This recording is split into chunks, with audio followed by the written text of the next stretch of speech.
Today I'm going to show you how to make milk with almonds in your own home.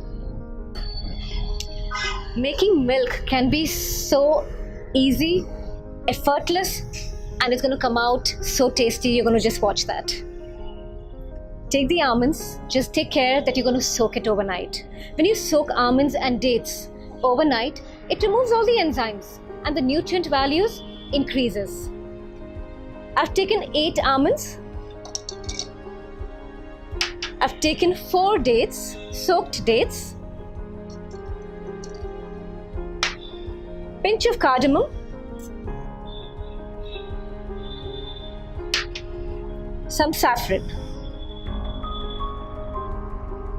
and water.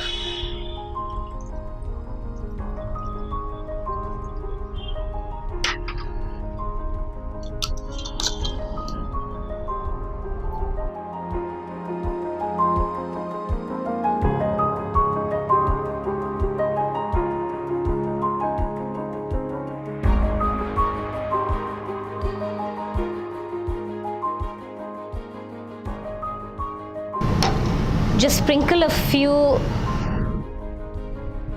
the saffron. I haven't strained it.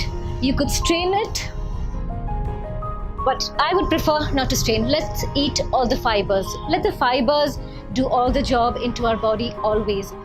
We need to see in all my videos that we include all the fibers through our diet every day in every meal. Keep watching.